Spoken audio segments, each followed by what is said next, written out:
BFM Business et Tech & Co présente Tech & Co, la quotidienne, spéciale Keynote Apple, François Sorel. Bonsoir à tous, nous sommes le 9 septembre 2025, il est 19h30 et bienvenue sur le plateau de BFM Business. C'est Tech & Co, la quotidienne, très heureux de vous retrouver pour une soirée exceptionnelle. Nous allons vivre ensemble les nouveautés tant attendues d'Apple concernant cette rentrée avec les nouveaux iPhone 17, mais aussi pléthore de produits, espérons-le en tout cas, puisque cette keynote, vous le savez, est l'un des rendez-vous tech les plus attendus de l'année, donc c'est pour ça qu'on vous le fait vivre en direct avec ce soir des canaux de diffusion de Tech & Co, la quotidienne, exceptionnels, puisque bien sûr vous pouvez nous retrouver sur BFM Business, à la radio, à la télé. Nous sommes aussi en direct sur YouTube, la page YouTube de Tech & Co. Nous sommes aussi sur la chaîne BFM 2, vous savez qui est la petite sœur de BFM TV. Et puis nous sommes aussi sur la chaîne Tech & Co, qui est disponible sur les box opérateurs. En tous les cas, voilà, si vous êtes pour la première fois avec nous dans Tech & Co, la quotidienne, vous faites bien. Bienvenue à vous toutes et à vous tous. Cette keynote, nous allons la suivre ensemble. Écoutez, j'avais envie de dire jusqu'au bout de la nuit, peut-être pas, mais en tous les cas jusqu'à ce qu'on ait eu le temps de découvrir à la fois les nouveaux produits, puis surtout qu'on fasse une analyse en direct de tout cela. Merci d'être là, bienvenue, Tech & Co, la quotidienne, spéciale keynote Apple ce soir. Tech & Co, la quotidienne, spéciale Keynote Apple. Avec ce soir, pour commenter cet événement, eh bien, nous avons sur le plateau de Tech & Co Lucas Perrodin. Salut Lucas. Bonsoir. Lucas Perrodin qui est fondateur de AI Partners et ancien directeur de Meta Reality Labs. À tes côtés, c'est Cédric Ingrand. Salut Cédric. Salut François. Fin connaisseur d'Apple, fin connaisseur de la tech. Pas ma première keynote, ouais. Et sans doute pas la dernière. J'espère bien. Mon grand. Cédric Ingrand, ancien journaliste tech, donc à LCI, dans le groupe TF1, c'était il y a quelques années, puis aujourd'hui directeur général de Heavyweight Studio. Frédéric Simotel est là, salut Fred. Bonsoir François, bonsoir à tous. Comment ne pas être là ce soir avec nous pour commenter toutes ces nouveautés, Fred? Exactement, un œil sur l'écran, un œil sur les annonces et puis voilà, et puis ça tombe bien, t'as deux yeux, notre cerveau c'est nickel. Et puis Jean-Baptiste Kampf est avec nous, salut Jean-Baptiste. Bonjour. Co-créateur du logiciel VLC que vous avez sans doute ou sur votre téléphone ou sur votre PC ou votre Mac, et oui, si on doit ce logiciel, c'est en partie grâce à ce monsieur qui est là sur le plateau. Héros national, disons-le, héros national. Héros national, on peut le dire quand même. La stèle arrive. Non, mais c'est vrai, c'est clair. Premier ministre. Je suis pas sûr que vous aimeriez. Un problème à la fois. Attendez, oui, ça fait beaucoup quand même. On peut tout essayer là maintenant. Et Jean-Baptiste qui est aujourd'hui CTO de Scaleway. Messieurs, alors on vit en direct les annonces de cette keynote. Comme le disait Fred, c'est vrai que on va en même temps lire les annonces, les regarder, vous retranscrire tout ce qui a été dit, et puis en même temps vous proposer notre analyse. Bien évidemment, on n'est pas là pour vous diffuser le flux YouTube d'Apple. Nous, ce qu'on essaie d'apporter, c'est un petit peu plus de, d'épaisseur avec les analyses de chacun de nos spécialistes qui sont là. La keynote a commencé donc il y a 30 minutes. Qui nous fait un petit résumé rapide de ce qui a été annoncé ? Cédric, AirPods 3, ça a commencé. De nouveaux AirPods, de nouvelles Watch. Oui. Toutes ces choses qu'on attendait. Ouais. AirPods avec traduction automatique. Alors après, on peut rentrer dans le détail, mais elles sont un peu plus petites. Enfin, il y a plein de choses. Des nouvelles Watch. Et puis là, ça y est, ils ont commencé à détailler les nouveaux iPhones. Sur les AirPods, c'est intéressant parce qu'on attendait quand même vraiment une nouvelle génération d'AirPods Pro. Il y a des choix de design intéressants qui ont été faits de but en blanc. Vous les reconnaîtrez. Enfin, ils ont exactement le même design qu'avant. Ils sont un peu plus petits. Ils ont apparemment fait des efforts sur le fait que ça tienne dans les oreilles de monsieur et madame tout le monde. Donc il y a 5 tailles d'embout livrées avec. Surtout parmi les fonctions, la plus impressionnante, c'est ce qu'on voit en image là, c'est la traduction automatique. Attention, ça ne fonctionne pas tout seul, il faut un iPhone avec, évidemment. Et du réseau, monsieur. Oui, probablement du réseau. Je pense qu'il faut du réseau. C'est du Apple Intelligence, mais il faut quand même du réseau. Évidemment, ça marche dans un sens, ça vous traduit dans les oreilles ce qu'une personne est en train de vous dire, mais ça peut aussi fonctionner dans l'autre sens, là, plus au travers des micros intégrés et de l'iPhone pour lui répondre. Donc, d'avoir des conversations dans... Je n'ai pas détaillé le nombre de langues, mais je pense que ce sera appelé à s'étendre. Parfait. Donc, capteur de fréquence cardiaque. Lucas, c'est nouveau, ça. En tout cas, c'est pas nouveau. Ça existait déjà. Je crois que c'était un constructeur chinois. Je me demande si c'est pas Honor ou Oppo qui avait lancé des trous wireless avec justement en fait, des capteurs qui vous permettent d'avoir la fréquence cardiaque. Voilà, on voit en tout cas qu'Apple veut mettre continue sur la santé, de plus en plus de santé dans tous ces devices. Ils ont fait certifier leurs AirPods la dernière fois pour les aides auditives par FCC, FDA. FDA. Oui, FDA. Et donc là, il continue avec. Donc il y a la Watch aussi qui fait l'attention, donc il prend Oui, l'attention. tension artérielle. Ouais. Et rythme cardiaque avec les AirPods. Donc on voit qu'il y a un vertical santé qui est en train de s'ouvrir pour Apple. C'est un vertical à forte valeur ajoutée. C'est des marchés qui sont très atomisés, très fragmentés, avec plein d'acteurs petits. C'est un peu comme l'histoire de la montre. Quand ils sont rentrés avec une smartwatch, ils ont pris de la montre de luxe et de la smartwatch, ils ont rasé le marché. Là, je pense qu'ils voient la possibilité de raser le marché avec un marché à très forte valeur ajoutée. Et ce qui est intéressant, Cédric, puisque tu as regardé les premières minutes de cette keynote, c'est que Tim Cook prend beaucoup de plaisir à donner la parole à des personnes dont l'Apple Watch a sauvé la vie. En fait, c'est des témoignages. Je vais même dire qu'il en fait un peu beaucoup. Il en Enfin, fait un pas peu Tim beaucoup. Cook, mais vous avez tout un clip sur, en gros, l'Apple Watch a sauvé ma vie. On s'attendrait à une petite minute avec un ou deux exemples. Non, on vous en fait quand même une tartine. C'est vraiment l'Apple Watch, ça y est, c'est la montre qui va vous sauver la vie. Ce qui est vrai, après. Ce qui était un message qu'on avait déjà entendu plusieurs fois avec des testimonials, etc. Donc, OK, on a compris. Mais de fait, la vraie nouveauté, c'est la tension artérielle. Ouais. Enfin, une espèce de contrôle de tension artérielle, un peu comme le contrôle du rythme cardiaque. On vous dit, dis donc, ça va pas un peu vite, là, alors que vous êtes au repos. Voilà, le même genre de choses. Et alors, avec des chiffres qu'il faudra arriver à détailler, mais c'est normal parce qu'on est chez Apple, donc on vous donne des chiffres sans les expliquer, sinon ça brise la magie. Ils estiment que ça pourrait sauver plus d'1 million de personnes. Quel est quoi, le par ratio an, c'est quoi? Je ne sais pas. On sait Dans pas. quel pays, D'accord. comment, C'est du sur quel déclaratif. C'est du ratio. déclaratif. C'est du déclaratif. C'est ça. Donc, bon, sinon, elle est plus fine. Elle intègre la 5G pour celles qui mettent une eSIM à l'intérieur. Et Orange sera l'opérateur partenaire pour le lancement de cette Pour le montre. lancement, comme souvent, comme toujours, même. 24 heures d'autonomie aussi, parce que tous ceux qui ont une Apple Watch ont toujours ce souci de... Et puis une Apple Watch plus grosse, une Ultra 3, qui, elle, embarque une communication satellite. Et elles seront toutes les deux disponibles aux alentours du 19 septembre. Elle a une autonomie, l'Ultra, plus étendue encore. Oui, plusieurs jours. Je ne l'ai pas noté pour tout dire, on était dans l'ascenseur. Oui, on ne peut pas noter les spécificités de la nouvelle Apple Watch et être dans l'ascenseur. Ça, c'est un peu compliqué. Mais les prix n'ont pas l'air de bouger, que ce soit d'ailleurs pour les AirPods ou pour les Watch. 42 heures d'autonomie pour l'Ultra. C'est ça. Ouais. Juste une chose importante, c'est au-delà d'avoir la chance d'avoir sur le plateau Lucas, Cédric, Jean-Baptiste ou Fred, nous avons Mélinda Davançolès qui est sur place à Cupertino, dans l'Apple Park, et qui vit la keynote dans la... On va dire dans la salle de projection ultra luxueuse qu'on retrouve dans cet Apple Park. Et Mélinda, dès que la keynote sera terminée, sera avec nous en duplex pour nous donner un petit peu ses premières impressions et peut-être même pour nous montrer ses nouveaux iPhones dont on connaît à peu près tout, hein, Jean-Baptiste. Alors, s'il y a bien une année où tout a été fuité, j'ai même vu sur les réseaux sociaux, 1 heure avant la présentation, des photos quasi officielles des nouveaux iPhones qui étaient posés comme ça. Tu sais, comme ils font sur les showrooms. C'est une première, j'ai jamais vu ça. Sans qu'on sache vraiment d'où vient la photo. Sans qu'on sache vraiment d'où vient la photo. Pour le moment, aucune surprise. Enfin, non. Il y a vraiment, je suis désolé, on aurait pu quasiment écrire le papier en avance. Pour le moment, certains l'ont fait probablement. Certains l'ont fait. Je suis pas journaliste, donc je fais pas ça. Mais pour le moment, il y a rien d'incroyable. Il y avait quelques rumeurs en disant que tout allait s'appeler 26 et pas juste iOS et 26. Pour le moment, c'est pas le cas. On a bien un iPhone 17, on a bien une Apple Watch Series 3, etc. Donc pour le moment, rien d'étonnant, rien de spécifique.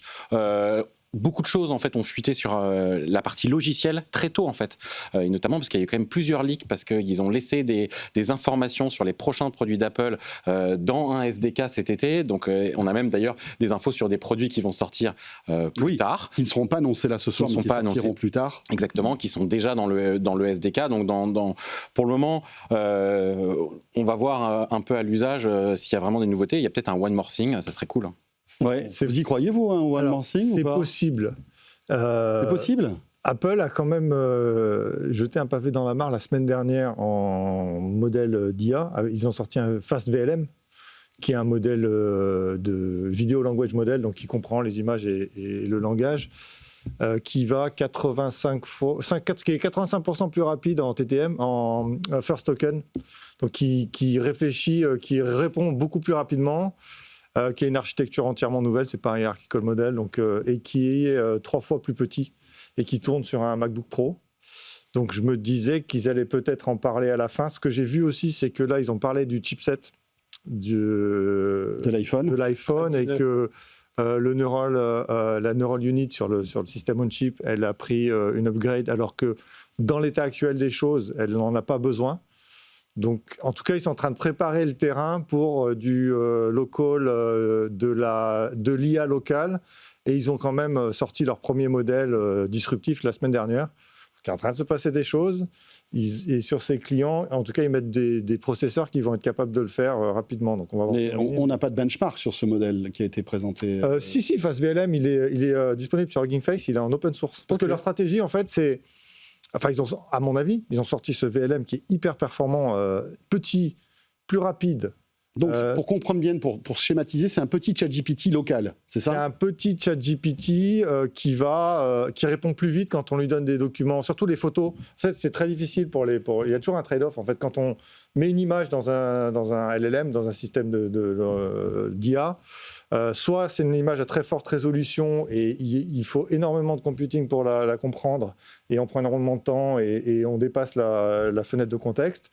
Soit on la compresse, mais là on perd la résolution et la pertinence de la réponse n'est pas bonne.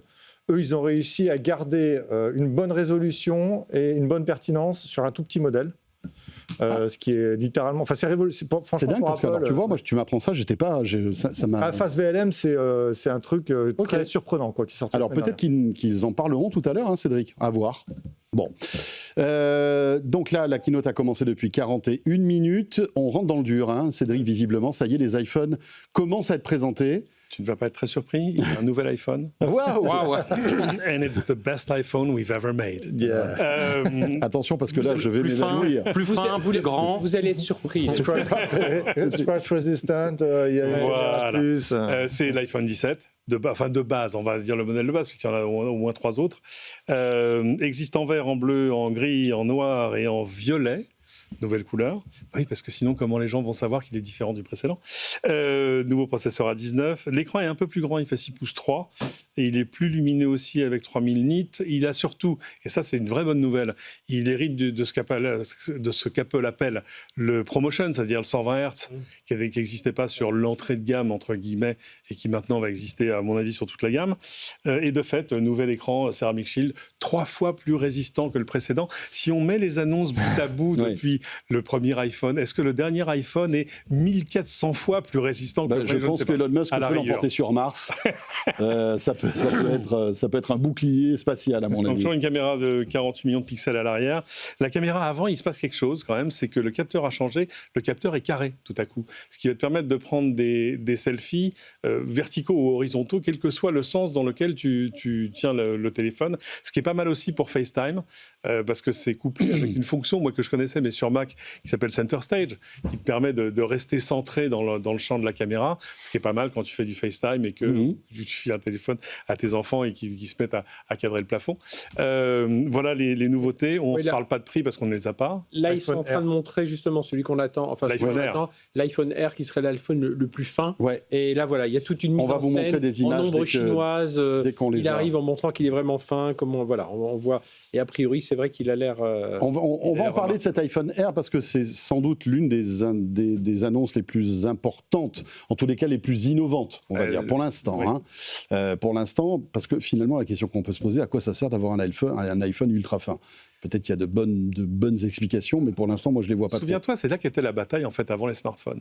Avant les smartphones, c'est vraiment, souviens-toi, des Motorola, des StarTAC, tout ça, où vraiment tout le monde voulait faire le téléphone le plus léger, le plus petit, le plus fin. C'est un truc qui est passé à la poubelle quand les smartphones sont arrivés, parce que tout à coup, on te vendait quand même un rectangle de verre qui était un peu difficile à affiner, vu tout ce qu'on mettait à l'intérieur. Et si vous êtes avec nous à la télé, ça y est, on vous montre les images de l'iPhone 17R. Ouais, c'est beau, hein. On attend de le tenir dans la main. Est-ce qu'il y a une attente du consommateur pour un téléphone plus fin ? C'est question. Je sais pas, il y a quelques années, on en avait un très très fin. Il y a eu le Bendgate qui faisait qu'il y avait certains des iPhones qui pliaient. Ça avait fait donc ils étaient un peu revenus en arrière avec des bords. Vous vous souvenez de cette histoire quand même ? Bah oui, on se souvient très bien. Steve Jobs était revenu d'Hawaï pour faire une keynote en catastrophe. Je ne sais pas si tu t'en souviens, Cédric. Oui, bien sûr. Et il avait dit, attendez, vous inquiétez pas, on va sortir un bumper. Parce que pour pas qu'il se plie... Ouais. Je ne sais pas si vous vous souvenez, ils avaient trouvé, mais en catastrophe, une espèce de coque en plastique que tu mettais autour de l'iPhone. Et je crois qu'ils nous l'offraient, en fait. À partir du moment où tu avais acheté un iPhone, tu allais dans un Apple Store, ils te l'offraient. Le besoin, il est pas... pourquoi pas en fait. Juste qu'aujourd'hui, il n'y a quand même pas grand monde qui a juste un iPhone quand tu regardes dans la rue et tout le monde a de toute façon une coque ou une surcoque, un truc pour le protéger. Donc, oui, ça sert à quoi d'avoir un truc ultra fin ça dépend. En fait, il y a des gens qui aiment bien et qui ont un téléphone tout simple et ils n'ont pas de coque. Donc, c'est pas moi, mais donc il y a peut-être un vrai besoin. Puis tout le monde n'a pas la même taille. Hein. Il y a des gens qui mesurent un peu moins que d'autres et un peu moins gros que moi. 4 fois plus résistant, disent-ils. 4 fois plus résistant. Mais par rapport à quoi? Par rapport à l'air. D'abord, pour Apple, il n'existe qu'Apple. Ça ne peut être qu'en comparaison à un autre. Oui, le référentiel modèle d'avant. Mais c'est vrai qu'il a l'air, en tout cas, là c'est des vidéos qu'on vous montre, mais c'est vrai qu'il a l'air hyper fin. Hein. C'est 5,6 mm d'épaisseur. Ouais. Alors évidemment, ils ont fait appel au titane. Oui. Évidemment, parce que tout à coup, pour gagner en rigidité, parce qu'évidemment, on attend tous la première vidéo d'un youtubeur qui va s'asseoir, qui va la mettre dans sa poche, s'asseoir dessus. On le sait qu'elle vient, elle arrive demain, je pense. Mais non, et pourtant, apparemment, ils ne font pas de gros sacrifices sur la performance, puisque vous avez encore un A19 Pro, etc. Mais il y a le même nombre de corps sur le 19 ? J'ai pas le détail. Ouais, c'était la question. Je suis en train de regarder. Il y a 2 performance scores et 4 efficiency scores, monsieur. Ouais. Et le thermique, ça Jean-Baptiste, il se demande ce qu'on peut encoder avec ça. Mais non, mais juste, en fait, c'est embêtant, c'est que tu sais jamais exactement qu'est-ce qu'il y a vraiment dans la bête, quoi. Chose importante, Apple attaque en tout cas ses téléphones avec un stockage d'entrée de gamme de 256 Go, ce qui est plutôt cool. Ouais. Enfin, j'ai envie de dire. Pour quel prix ? Ouais, avant, il y a quelques années, c'était 64, c'était scandaleux. C'est terrible. Après, on est passé à 128 et maintenant on est à 256. Donc en fait, même si on prend le premier prix, on a quand même 256 gigas de stockage. Alors, moi, ce qui m'intéresse quand même dans le design, c'est que tu regardes, tu as quand même une sorte de, je sais pas comment tu appelles ça, une sorte de notch arrière, tu vois. C'est-à-dire que, est-ce que ça va être un peu plus stable que les téléphones aujourd'hui ? Parce que comme ils sont avec l'appareil photo que à gauche, en fait, quand tu les poses sur une table, c'est très désagréable parce qu'ils bougent, quoi. Ça devient bancal. Ça devient bancal. Et donc là, la barre va les... Est-ce que la barre, c'est pas très clair parce qu'il y a quand même un objectif qui est super proéminent, mais est-ce que la barre arrière, je sais pas comment on va l'appeler, une sorte de notch arrière, stabilise le téléphone ? Parce que par exemple, moi, c'est un truc qui me tient vraiment à cœur parce que c'est vrai que très souvent, j'ai mon table. Oui, puis on a toujours l'impression d'abîmer l'objectif aussi. Donc ça, c'est assez intéressant. Comme il est proéminent, tu dis que c'est lui qui va prendre les premiers scratchs, quoi. Casse le verre et tout ça. Et j'ai pas l'impression que sur l'iPhone sur l'iPhone, il est encore pas centré en fait. Donc c'est le premier qui a un truc complètement centré. Oubliez vos cartes SIM. Maintenant, ça y est, on est passé. Ah ça y est, c'est sûr. On en a officiel. Pas parlé là, mais j'ai beau chercher, je vois pas une fente pour une carte SIM. De toute façon, sur un R, ils sont obligés de gagner de la place, donc c'est forcément une eSIM. Pour la batterie. Tu sais que Apple Store aux États-Unis, c'est fini, hein, car il n'y a plus du tout c'est que de la eSIM. En même temps, quel est l'avantage d'avoir une SIM physique ? C'est que nous, on en fabrique encore en France. Ah oui, il y a ça. Ouais, mais c'est vrai que je regarde depuis tout à l'heure parce que ils n'ont pas abordé le sujet. Ouais, les opérateurs gardaient un peu la main sur le client avec une eSIM, une carte SIM. Là, ils sont intermédiarisés. Tiens, on parlait tu posais la question concernant le processeur. C'est un A19 Pro, monsieur. Mais avec 6 corps avec 5 corps GPU et 6 NPU. 6 corps CPU. Voilà. Ok, ça peut dire beaucoup de choses. Ben voilà. Après, j'ai pas d'autres informations pour l'instant. Il vient de dire la puissance d'un MacBook Pro dans un iPhone. Ouais. Parce qu'ils ont dans les GPU, ils ont mis sur le système on-chip des NPU. Alors c'est maintenant. C'est sympa pour le MacBook Pro parce que celui qui s'achète le MacBook. Et puis une nouvelle puce maison qui s'appelle l'Apple N1. Ouais. Donc il y a Wi-Fi 7, Bluetooth 6 et Thread. Et il y a la C1X aussi qui vient derrière. Donc il y a pas mal de nouveautés sur cet iPhone 17R. Et ça, la connectivité Bluetooth, c'est quand même une des technologies les plus archaïques qu'on ait sur tous nos téléphones et qui décroche tout le temps. Enfin, littéralement, hein, ça marche pas, Bluetooth. Donc ça, avec Bluetooth, l'upgrade de Bluetooth, ça peut faire une vraie différence utilisateur. Tiens, d'ailleurs, il n'y a pas de chargeur. Il doit être chargeur à induction aussi. Regardez. Alors celui-là, je ne sais pas si c'est induction, mais ils ont augmenté la capacité de charge à induction de toute la gamme. En tout cas, Juste, si vous venez nous rejoindre sur BFM Business, sachez qu'on vous fait vivre ce soir la keynote Apple de l'iPhone 17. C'est en direct, ça se déroule en ce moment même à Cupertino, à l'Apple Park, et avec Lucas Perrodin, Cédric Ingrand, Jean-Baptiste Kampf et Frédéric Simotel, on vous commente ces annonces en temps réel, puisque la keynote, je vous le rappelle, se déroule actuellement. Vous pouvez nous suivre sur BFM Business, mais aussi sur la chaîne Tech & Co, sur la chaîne YouTube de Tech & Co, sur BFM2, et c'est déjà pas mal. Et sur BFM Business, à la radio, à la télé. Voilà. Ça, pour les habitués, ça va assez vite quand même. Au bout d'une demi-heure, on avait déjà fait les AirPods. Efficacité. Et là, on est déjà à se demander s'ils ne font pas un peu à l'économie, parce que pour avoir évidemment suivi les précédentes... Il y a encore iOS 26. Il y a une chose qui a changé. Il y a une chose qui a changé dans la production de ces keynotes, c'est que jusque-là, les transitions d'une séquence à l'autre, d'un plateau à l'autre, étaient des espèces de morceaux héroïques, de montage, etc., etc.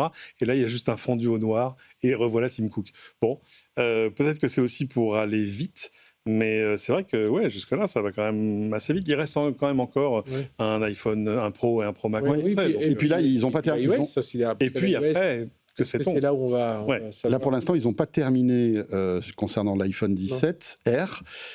Capteur photo 48 mégapixels. Donc comparable à celui de l'iPhone. Voilà, grand angle. Et en zoom 2X, vous êtes à 24 mégapixels, mais c'est du numérique. Et visiblement, Apple s'en contente. Puisque eSIM, voilà. Donc ça, c'est quand même une petite révolution dans le monde des télécoms, puisque voilà, l'iPhone 17R, ça va être intéressant de voir si les autres aussi le sont, mais l'iPhone 17R, vu sa finesse, fait l'impasse sur la carte SIM. C'était inéluctable, ça.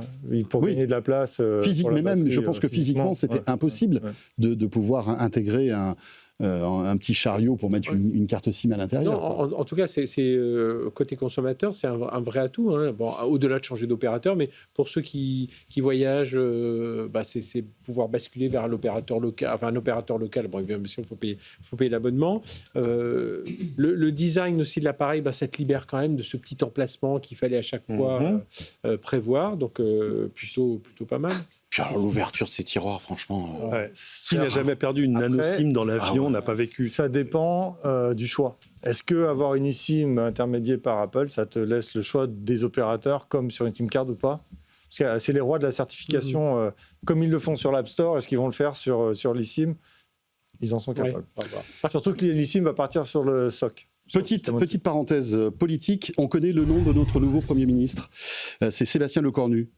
C'est donc Emmanuel Macron qui vient de le nommer Premier ministre. Rappelons qu'il était ancien ministre des Armées sous le gouvernement de François Bayrou. Et le voilà, donc maintenant... Et député des Français de l'étranger, non ? Je pense aussi. Et donc maintenant, Premier ministre, information qui vient de tomber. On aura sans doute l'occasion d'en reparler un petit peu plus tard sur BFM Business. Donc Sébastien Lecornu, nouveau Premier ministre. Il avait inauguré le week-end dernier le nouveau supercalculateur de l'État avec de... Très bien. Tiens, ça peut être intéressant justement. Est-ce que c'est quelqu'un qui est sensible aux nouvelles technologies Beaucoup plus que d'autres. Beaucoup plus que d'autres. Bon, très bien. Précédent. Voilà, Sébastien Lecornu. On vous l'annonce en direct, le Premier ministre nommé par Emmanuel Macron à l'instant même. On revient donc sur cet iPhone 17. On fait le grand écart là. Politique, iPhone, One more thing avec un Premier ministre pour la France. 40 heures d'autonomie pour l'iPhone R. Je croyais 40 heures d'autonomie pour le Cornu, ça fait peu quand même. Ça fera moins que Bayrou. C'est possible. On verra bien. Et comparé à l'iPhone 17, il y a une comparaison Non, Apple ne fait pas des comparaisons avec ses propres... Enfin si, il te montre la gamme, mais là, la photo a l'air à peu près comparable. L'autonomie aussi, j'ai l'impression. Mais la photo, c'est étonnant, parce qu'il y a un seul capteur. Attention, il y a des couleurs différentes. L'or revient, gold is best, avec du blanc, du noir et du bleu. Mais pour le reste, ils ont quand même montré une coque que tu peux mettre sur ton téléphone. Je pense que là, il y a un message. Mais de fait, la vraie nouveauté, c'est l'eSIM. Ouais. Enfin, c'est l'eSIM. C'est qu'il n'y a pas d'autre chose qu'une eSIM. Et c'est intéressant, parce que ça fait longtemps qu'on l'attend. Et il y a finalement qu'Apple qui peut faire des choses pareilles. C'est-à-dire qui se dit non, il n'y aura pas de disquette dans l'iMac. Non, il n'y aura plus de prise casque sur l'iPhone 6, 7. Alors évidemment avec quelques cris d'orfraie au début en disant mais comment je vais faire avec, bon, et finalement on s'en accommode, donc c'est finalement assez logique que ce soit Apple qui lance un peu la danse. C'est un truc qu'on va retrouver ailleurs partout, parce que d'un coup ça devient autorisé. Et moi, j'essaie de voir justement s'il y a une prise. Si, il y a une prise USB-C. Ouais, d'accord. Oui, non, là, on n'est pas encore à zéro connectique. Mais ça va arriver. Hein. Non, mais on sait que c'est un peu le Graal d'Apple de ne plus avoir du tout de connecteur. Ouais, pour le moment, la rapidité d'une charge en MagSafe. en MagSafe, elle est quand même bien inférieure à celle en USB-C. Aujourd'hui, C'est clair. Même si Apple n'est vraiment pas le meilleur là-dedans, hein, par rapport aux smartphones ouais, chinois. mais tu peux avoir maintenant sur les téléphones des charges de grosses batteries de 80% en moins d'une demi-heure, Ouais, c'est clair. voire en un quart d'heure. Ouais, alors qu'en induction, c'est En pas induction, t'y es pas, et surtout ça chauffe beaucoup. C'est pas encore très agréable. Donc, En tout cas, il y a un gros travail. On parlait de la puce A19, tu parlais de la puce N1 et tout ça. On imagine que pour caser tout ça là-dedans, parce qu'il faut garder de l'autonomie, il faut quand même sur un téléphone avec une batterie, il doit faire un gros travail de design. Hein. Je pense que là, il y a un vrai travail d'ingénierie pour faire rentrer tout ça, tu vois, pour que les chips consomment moins, pour qu'elles rentrent dans l'espace approprié. J'imagine que celui qui fait le schéma, là... Tu vois, ce qui met la puce à l'oreille par rapport à d'habitude, c'est que ça n'est pas que la consommation, c'est la puissance de calcul. Il y a une grosse emphase sur la puissance, et même tu vois, sur l'iPhone Air, pour moi, ils sont en train de créer une base installée avec des capacités de calcul sur les devices qui vont leur servir plus tard. Là, ils sont dans un coup plus loin, Apple, là-dessus. Est-ce que le fait qu'ils le fassent fin, c'est le premier pas vers... Certainement. Voilà, ça y est, on y vient. Non, mais c'est la question qu'on se pose avec Fred depuis qu'on évoque ce nouveau produit.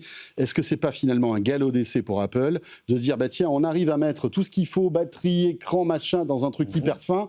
L'année prochaine, on met le charnière au milieu et on a le pliant. Vous voyez, les gars, voyez où je veux en venir? Alors, le truc, c'est qu'Apple, ils font des trucs pour en vendre. Je pense qu'un bon pliant bien fait, tu sais que c'est prévu, hein? Non, il y a des choses dans la roadmap. Il y avait aussi une voiture et une télévision. Hein. Non, mais puisqu'on voit maintenant, ils ont pris le temps. L'âge avançant, je te garantis que ça n'est pas un gadget. Alors, est-ce que tu penses que Apple va sortir juste une... Pour nos auditeurs, Lucas Perrodin est en train de montrer un téléphone un Pixel Fold, ouais. Un Pixel Fold. Ouais. À ton avis, est-ce que c'est pertinent pour Apple de sortir un pliant? Première question. Deuxièmement, est-ce que ça va marcher s'ils en sortent un? Oui, je pense que ça va être le standard du marché. C'est en train de devenir tout le monde, enfin Samsung, tous les opérateurs chinois maintenant ils font des trifolds hyper fins, etc. Donc à un moment ils pourront pas se permettre de ne pas avoir ce niveau de service parce que dans le form factor, dans la forme d'un iPhone 17 aujourd'hui, on doit pouvoir déjà technologiquement fabriquer un pliant. Donc oui, pour moi c'est inéluctable. Est-ce que ça aura du succès? Très certainement, parce que pour les utilisateurs d'Apple, ce sera un show-off incroyable et c'est quand même un signal social. Donc, tous ceux qui pourront se lâcher immédiatement. On est d'accord. Et visiblement, ça pourrait arriver l'année prochaine. On s'arrête là quelques secondes, on va faire une petite pause, 19h57. Quelques minutes de répit, on fait le point, on vous résume ce qui a été annoncé depuis 19h avec Lucas, avec Cédric, Jean-Baptiste et Frédéric Simotel. Donc petite pause et je vous rappelle aussi, et c'est tombé il y a quelques secondes, on vient de vous l'apprendre sur BFM Business, le nouveau Premier ministre a été nommé, il s'agit de Sébastien Lecornu. Vous restez avec nous, à tout de suite. Tech & Co, la quotidienne, spéciale Keynote Apple. Tech & Co, la quotidienne, spéciale Keynote Apple. Voilà, 20h01 sur BFM Business, Tech & Co, la quotidienne. Et avant de rentrer dans le vif du sujet de notre soirée tech, un peu de politique, on vient de l'apprendre il y a quelques instants, le nouveau Premier ministre, c'est Sébastien Lecornu. Il a été nommé il y a quelques minutes par Emmanuel Macron. Évidemment, on aura l'occasion un petit peu plus tard dans la soirée d'en reparler. Mais d'ici là, évidemment, ce qui nous intéresse dans Tech & Co, la quotidienne, c'est les annonces Apple de cette keynote qui a commencé il y a 1 heure pile, menée bien évidemment par Tim Cook. On a découvert pas mal de nouveaux produits, rien de nouveau, en tout cas rien de surprenant, hein, Cédric. AirPods, Apple Watch. AirPods Pro. AirPods Pro 3, un peu plus petite, mais plus d'autonomie. Et puis avec surtout cette fonction basée sur Apple Intelligence de traduction simultanée, mais qui ne fonctionne évidemment qu'avec un iPhone en même temps. Fait Google depuis 5 ans à peu près, non? C'est ça? Avec les Pixel Pro. Du côté de la Watch, évidemment, tout est axé sur la santé. avec des choses pour détecter si vous avez une tension artérielle anormale. Apple promet de sauver 1 million de personnes. On attend de faire les comptes. Et puis évidemment, toute une gamme de nouveaux iPhones avec surtout cet iPhone Air ultra fin, combien 5,6 mm. Voilà. Ouais, c'est ça. Vraiment absolument minuscule, en titanium, qu'on a tous envie en tout cas de prendre en main pour comprendre, parce qu'il reste évidemment avec un grand écran et il n'a rien à envier à l'iPhone 17 lancé en même temps, en termes de photos, en termes de rapidité. En termes d'autonomie, je ne suis pas sûr, à vérifier, mais enfin on annonce... Ils annoncent d'ailleurs, si Apple insiste sur une autonomie remarquable, l'entreprise dévoile tout de même quelques accessoires pour l'iPhone 17R, notamment une batterie MagSafe qui peut... Et qui, elle, ne fait en pas général, ça. quand tu balances ça comme accessoire, alors que le téléphone n'est pas sorti, c'est pas bon signe. Et qui ne fait pas 5,6 mm. Il me semble avoir vu passer 40 heures. Ah, c'est le Pro? Oui, non, il y avait 40 heures et 20 heures en vidéo. Okay. Non, ça reste tout à fait correct. Mais en tout cas, le message qu'on doit retenir de cet iPhone 17R, c'est que c'est pas un iPhone au rabais malgré sa finesse. Alors, peut-être au niveau de la photo, puisqu'il n'a qu'un capteur photo, donc c'est un capteur de 48 mégapixels qui ne fera pas d'aussi belles photos que le 17 ou le 17 Pro et Pro Max. Mais quand même, voilà, donc une finesse jamais vue, du titane, pardon, une batterie qui, alors ils donnent pas le nombre d'heures d'autonomie, mais ils disent que on tient une journée. All day, ouais. Voilà. Donc, le dernier processeur, le A19 Pro, avec Apple Intelligence, etc., etc. Un écran aussi OLED ProMotion de 120 Hz. Donc, franchement, c'est pas un téléphone au rabais. Non. Ça va être intéressant, d'ailleurs, de voir le prix de ce téléphone, de cet iPhone 17, qui ne sera jamais au rabais. Ça, c'est certain. Le quoi? Mais ça va être intéressant de voir s'il coûte plus cher que le 17 normal ou pas. Ce téléphone. C'est une vraie question, parce qu'on y pensait aussi comme une espèce de nouvelle entrée de gamme avec un design intéressant et pas quelque chose qui soit une descente en gamme. C'est pas évident. Il va être intéressant de voir comment ils articulent justement les tarifs, parce que... Surtout qu'il a quand même donc le Pro, la puce Pro comme l'iPhone Pro. Donc, si c'est ce qu'on a bien compris. Oui, c'est ce que j'ai compris. Donc en fait, il a peut-être une sorte d'iPhone Pro... J'ai pas envie de dire du pauvre. Un middle gamme. Un iPhone Pro d'entrée de gamme avec un design différent. C'est compliqué quand même. Ça fait un peu compliqué. Et le Pro a le bumper aussi, on est d'accord. Ouais, tout à fait. Et oui, Fred. Ils ont écouté aussi Jean-Baptiste, c'est que le Pro, visiblement, plutôt qu'avoir tous les capteurs photo d'un seul côté, ils sont en train de faire comme pour le R, ils sont en train de mettre une barre en haut avec tous les capteurs, ce qui évitera c'est pour ceux qui nous regardent à l'écran, on le voit en ce moment à l'écran, donc il ne basculera plus. C'est gentil, ils sont sympas. Ils sont sympas, ils t'ont écouté. Donc là, on rentre dans la gamme des hauts de gamme d'Apple, de l'iPhone, c'est le 17 Pro et Pro Max. On se posait la question tout à l'heure de la taille du marché de l'iPhone Air. Ils ont un problème fondamental, Apple, parce qu'ils sont très américano-centriques, c'est que le marché américain, depuis l'année dernière, il est saturé. Il n'y a plus de croissance, il n'y a que du renouvellement. Donc, ils ont aussi... beaucoup de stock, ils ont beaucoup de stock et ils ont besoin de couvrir tous les segments du marché. Donc, peut-être qu'aussi, le R, c'est pas si c'est 5% du marché, ils ne peuvent plus se permettre d'ignorer cette partie-là des gens qui voudraient un téléphone plus léger. Parce que, clairement, la keynote de Google, la semaine dernière, ou il y a 10 jours, elle était focalisée sur Apple, sur... vous pouvez migrer facilement chez nous parce que iMessage, maintenant, tout marche chez eux maintenant, tous les petits widgets. Et eux, ils sont obligés d'avoir une couverture. C'est pour ça que la gamme, elle est un peu étendue. À mon avis, c'est parce qu'il y a besoin d'une couverture de gamme très large. Ils n'arrivent pas à faire de croissance en Chine et le marché américain est saturé depuis l'année dernière. C'était à partir de quelle version ils ont justement joué le rôle de gamme? Parce qu'avant, l'un balayait l'autre, quoi. C'était à partir de quelle 14, non? Je sais pas. J'ai pas compris ta question. À partir de quand? Tu sais, à un moment, l'iPhone 6 apparaissait, l'iPhone 5, on l'oubliait, on ne le vendait plus.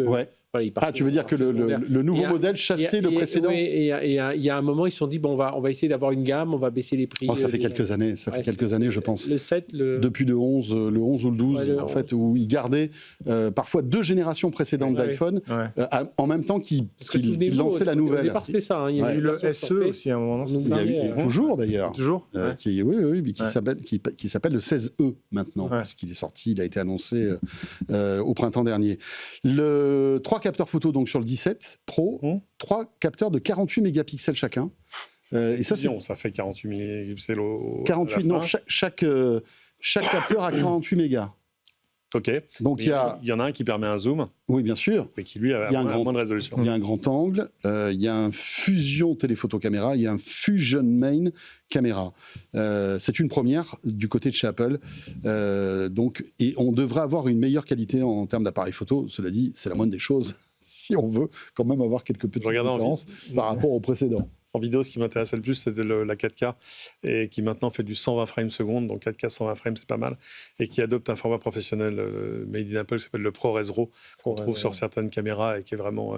Là, je pense qu'il va falloir continuer à connecter un SSD en USB-C à l'arrière, pour que voire même en USB-C suffira pour que ça continue à fonctionner, ou alors avoir le modèle qui a le plus de mémoire et penser à vider son iPhone très souvent. Et ça aussi, c'est un cas d'usage dont moi, je me pose toujours la question. Pour 99% des utilisateurs, c'est indolore, incolore, on ne voit pas la différence à l'image.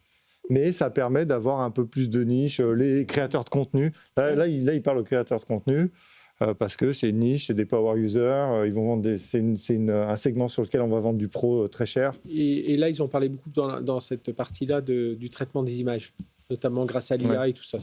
On dit, voilà, grâce à l'IA, on va... aussi vous aider à faire des images encore meilleures, le machine learning, etc. Donc, ça commence il commence à intégrer un peu plus l'IA. Bon, les couleurs sont toujours pas terribles. Bon, après, les couleurs, les couleurs, monsieur Simotel, ça, franchement, on n'y peut rien. Il y a un jaune canari, là, que j'ai vu. Orange terracotta, là, qui a l'air... qui change un petit peu, qui est un peu plus voyant. Avec toujours deux tailles, un Pro et un Pro Max en 6 pouces 3 et 6 pouces 9. Mais c'est pas un grand bond en avant. Hein. Non, pour l'instant, c'est vrai que... Bon, écoutez... Et il y a une partie en aluminium, c'est ça C'est pas on peut continuer à lui mettre une SIM ? Ah, ça c'est la bonne question. Tiens, est-ce qu'on a toujours le petit chariot pour mettre la carte SIM ? On va regarder ça. En tout cas, il existe en deux modèles, 6.9 et 6.3, cet iPhone Pro, puisque le Pro Max évidemment est plus grand. Vous le savez.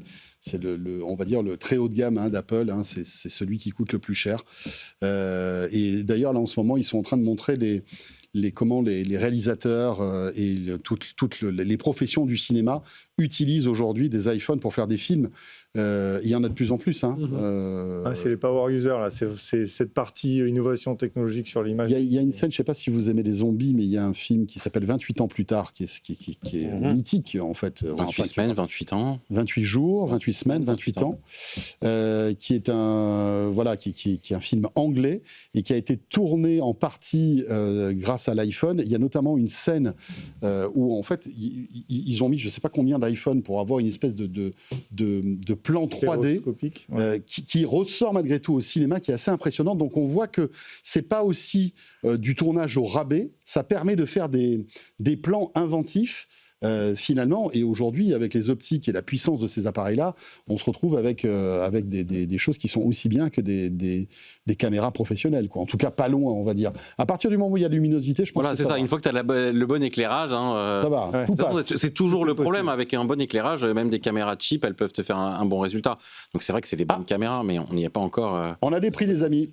Alors, l'iPhone 17 799, l'iPhone 17R 999, 200 € de plus, $200 de plus, l'iPhone 17 Pro 1099 et l'iPhone 17 Pro Max, c'est passé trop vite. J'ai pas vu. 1199. 1199. Le Pro Max. Voilà. C'était pas 1299 ? Non, 1199. Le 16 ? Ah, ça, je sais plus.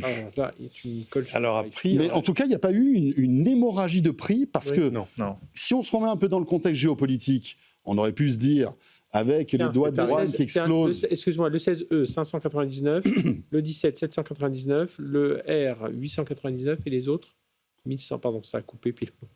Mais voilà, 1199. Ouais, 1099 et après, évidemment, si on prend le stockage de base, et en euros, de 256. Et alors voilà, on attend en euros. C'est quoi la conversion en euros ?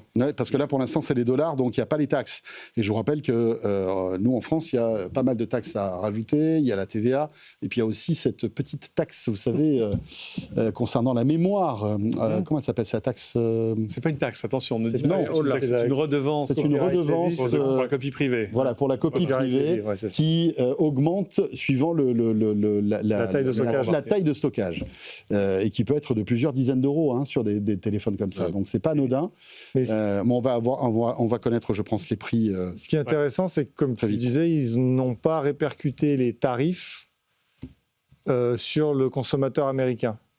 Parce qu'on sait qu'il y a une tension monstrueuse de l'administration pour ne pas montrer aux consommateurs que c'est eux qui payent les droits de douane. Et en tout cas, là, ils ont mangé la différence. Donc tu veux dire par là qu'ils vont moins marger sur ces téléphones que sur les précédents ? Forcément, hein, puisque, à moins qu'ils aient une exemption de tarif, à moins qu'ils s'en servent pour négocier une exemption de tarif, ce qui peut être possible, parce que tout est possible, hein, tout est négociable. Mais en tout cas, là, il n'y a pas d'augmentation de prix, alors que depuis la dernière annonce, il y a une augmentation massive des droits de douane. Et c'est fini. C'est-à-dire qu'ils la mangent. Ouais, il n'y aura pas de One More Thing. C'est un Non. Ouais. Là, c'est vraiment le. Pro Max terminé. Là, Tim Cook, il est au lit, là. Ça y est. Bon, c'est préenregistré. il se lève très tôt, faut Une dire. petite- c'est pour ça. Il se lève à 4 Une heures. petite- Cette dernière. Une petite tisane, ça y est, tout ça est rondement mené.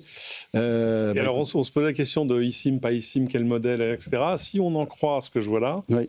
l'iPhone 17 de base n'aura pas d'eSIM. L'iPhone 17 de base, d'accord. Enfin, en tout cas, Ok. il n'aurait Il n'y a pas de SIM. n'aurait pas une version sans SIM physique. Il aurait une version unique dans laquelle il y aura, j'imagine, une SIM physique et probablement la capacité aussi de mettre une eSIM. En D'accord. revanche, les 3 autres modèles auront des variantes avec uniquement une eSIM, c'est-à-dire plus de tiroir physique pour la SIM. Est-ce que ça change ? Parce que ça change, c'est que ça permet de mettre de plus grosses batteries. Ça veut dire 6% de batterie en plus sur un iPhone 17 Pro, 5% sur un Pro Max, 3,7% sur un iPhone Air. Ça veut dire qu'il va y avoir un iPhone Air avec une SIM physique. Waouh. Non, c'est pas possible. Non. Hein ? Ah non, c'est pas possible. Et pourtant, c'est ce que je vois dans les versions d'eSIM, L'iPhone Air. même dans certains prix qui sont déjà sur certains Apple Yeah. Store, Qu'ils le l'Apple font, Store ouais. japonais, où Elle est vous aussi avez grosse bien que 4 l'appareil. versions. Ouais, elle est aussi grosse que pas. Après, Tiens, les disponibilités, vendredi 12 septembre en ligne, le 19 septembre pour les précommandes. Bon, la question, c'est Les faut-il mettre 17 à et jour iPhone Air seront lancés le 19 septembre, pour être très clair. iPhone 17 et iPhone Air seront lancés le 19 septembre. Ok. Les précommandes démarreront dès ce vendredi 12 septembre en ligne. Et donc les 17 et les 17 Pro et Pro Max, Là, C'est il parle quand, juste des iPhone 17 et iPhone Air. Alors, est-ce que iPhone 17, il y a les vous Pro et entendu Pro Max toute aussi. la gamme, quoi, Ouais. j'imagine. Ah. peut-être, ouais. Bon, Non, c'est curieux cette histoire d'eSIM sur l'iPhone Air. Après, Non, qu'ils ça gardent Prendre la avec SIM, des grosses pincettes. Là, qu'ils parce gardent que- la SIM sur un je vous peu de rappelle gamme, qu'on c'est vit ça normal. en direct, hein, les Ouais. gars. Donc c'est pour ça qu'on n'est pas Déjà que tu rajoutes- hyper. déjà que tu C'est rajoutes- plutôt logique que sur le normal, il reste un Oui, tiroir tout à fait, SIM, bien sûr. pas sur le R. Pourtant, là, on voit 2 versions Peut-être avec que- 2 capacités de Peut-être que tu auras batterie un petit différentes et 2 accessoire que prix tu différents. colleras dessus. Un MagSafe SIM, ouais. Un MagSafe SIM, ouais. Alors peut-être qu'évidemment, parce qu'il faut le dire, quand on dit un iPhone, sur nombre de générations, il y avait en fait plusieurs références d'iPhone avec des antennes différentes pour des bandes de fréquences différentes selon les pays, toutes les implémentations de la 5G qui étaient vraiment pas différentes, pas évident, pas forcément les mêmes de continent à continent. Là, il y a peut-être aussi des pays qui auront une version, d'autres pays Ah, qui mais auront l'autre. ça c'est certain, Voilà. parce qu'il y a des pays à l'infrastructure moins performante. Ils gardent des slots, tu regardes, ils vont toujours garder des slots de SIM sur les modèles d'entrée de gamme, Mhm. parce que dans les pays émergents, la capacité à provisionner des eSIM par les opérateurs, elle n'est pas forcément toujours présente. Donc sinon, ils se priveraient du marché, et compte tenu de ce qu'on vient de dire sur la croissance, ils sont obligés de couvrir tous les segments. Donc, on nous parle pas de iOS 26 en disant Rien. voilà tout ce que je vais pouvoir faire en IA. Non, parce que parce que c'était fait en juin pour ça, la c'est la WWDC. WWDC de juin. De toute façon, on a parlé en long, en large et en travers du Liquid Glass, des nouveautés Apple Intelligence. On en a parlé beaucoup. Il y a eu beaucoup de bêta parce que les premières versions étaient absolument catastrophiques puisqu'elles vidaient la batterie. Les dernières bêtas sont mieux là-dessus, mais il y a quand même encore pas mal d'applications qui sont très très lentes et très désagréables à l'usage. Et ils ont promis que pour la release qui devrait arriver, donc j'imagine que le 12, tout ça serait réglé. Il y a Liquid Glass sur la Watch aussi. Enfin, ils ont mis le Oui, mais- Design ID sur. Je l'ai vu tout à l'heure là sur la Watch. Non, mais tu vois, comme on insiste beaucoup sur la partie IA, on aurait pu imaginer qu'il te parle beaucoup plus de fonctionnalités. Je pense par là. qu'ils attendent, ils posent des bases installées de téléphones qui seront capables de faire l'IA locale. Pour moi, le avec les apps, le lien plan avec les stratégique apps, d'Apple, c'est ça. C'est je pose des bases, donc je continue de travailler sur mon chipset. Il consomme moins, il est plus puissant, et je vais provisionner un modèle local pour essayer de concurrencer les autres. Enfin, si c'est pas ça, je sais pas quel est le plan, mais ça va être très difficile. Et ce que Apple n'a pas trop raconté, mais qu'on a quand même vu avec toutes les versions du SDK qui est venu, c'est qu'il y a quand même déjà une unification en nombre, mais il y a quand même beaucoup d'unification technique. Il y a maintenant 10 ans, il y a eu une version de ce que c'était Snow Leopard où ils ont dit aucune fonctionnalité nouvelle, juste du refresh et du fixage de bugs. Et on voit quand même que là, il y a quand même beaucoup de refacto, de mise en commun pour avoir justement le Liquid Glass et que ce soit plus cohérent sur toute la gamme des OS, parce que ça commence à être compliqué, hein, parce qu'il y a la version iPad, la version téléphone, les diverses versions pour les montres, la version Apple Vision, les Apple TV. Et donc là, il y a peut-être aussi un gros travail de le même design language partout et avoir un peu des socles plus communs. En tout cas, c'est ce qu'on a l'air de voir depuis tous les SDK qui sont arrivés. Il y a quelque chose que je remarque, c'est que ce soit dans la conférence des développeurs ou dans les annonces hardware, le Vision Pro a disparu de la surface de la planète. Littéralement. Ouais. Moi, j'aurais attendu une petite chose, c'était en one more thing, voilà. Et là, on est en train de vous emmener doucement vers le spatial computing. Ouais, et puis, visiblement, ils n'ont même pas envie de faire ça. Mais dans les leaks qu'on a eu cet été, justement, dans les produits non annoncés, on parlait justement de l'Apple Vision 2, qui était donc listé dans un des leaks. Qu'est-ce que ça veut dire? On n'en sait rien. Parce qu'ils ont fait un Docker dans le SDK, mais est-ce que ça veut dire qu'il y aura un produit? Est-ce que c'est de... Voilà, quoi. Je pense que pour bien pratiquer cette partie-là du hardware et l'avoir... peut-être que ça peut être une option qu'ils se sont laissés plutôt qu'un produit. Hein. Après, alors c'est pas pour te contredire, mais Apple aime bien segmenter ses rendez-vous et ne pas partir dans tous les sens et papillonner, si tu veux. L'année dernière, lorsqu'ils avaient annoncé l'iPhone, alors que le Vision Pro était un petit peu plus bankable, on va dire, ils n'ont pas parlé de Vision Pro. Parce que pendant la keynote de l'iPhone, ils se concentrent sur l'iPhone et les accessoires qui vont avec l'iPhone. Apple Watch, AirPods, etc. Peut-être qu'il y aura un événement un petit peu plus tard.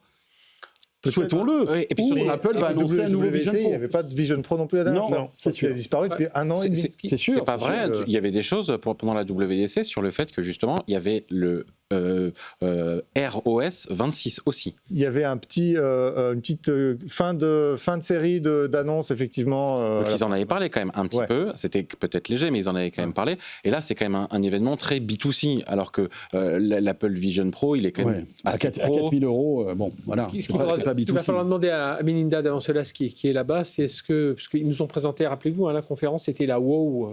On devait avoir un effet wow. C'était comme ça qu'était présenté. Ça devait être impressionnant. Ça devait être impressionnant. C'était là. Voilà. Est-ce que... la wow.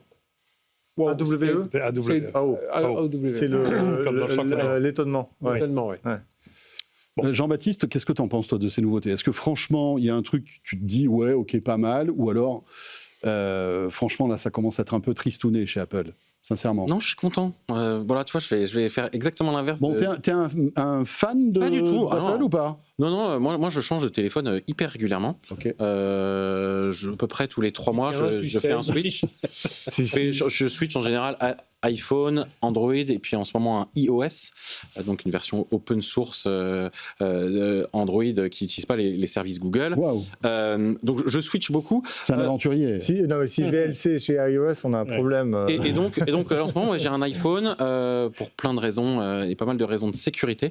Je suis assez content parce qu'en fait, j'ai l'impression que il se bouge. J'ai l'impression que là, c'est la préparation, c'est un peu ce que tu disais. Il prépare la suite et j'avais été assez déçu de l'année dernière. Donc c'est pas mal. Je trouve que justement, ils prennent des risques sur le design. J'aime bien le fait qu'il n'y ait plus de SIM. Vraiment, c'était le truc qui me servait à rien. Ce qu'ils racontent sur l'ALU, ça m'intéresse. C'est de la continuité, mais je sens il prépare la suite. Et ça, je l'avais déjà vu à la WWDC, donc je suis pas trop déçu. Et je m'attendais, alors moi, je dois avouer, je m'attendais à une augmentation des prix catastrophique. Et là, je trouve que c'est relativement raisonnable. On a les prix français. Ah, vas-y, alors peut-être que je vais avoir mal. 969 € pour l'iPhone 17 et jusqu'à 1479 € pour l'entrée de gamme du Pro Max. Donc c'est nous qui allons payer les droits de douane américains. Donc c'est ça Donc la prochaine fois que je vais aux États-Unis, je ramène des caisses d'iPhone, quoi.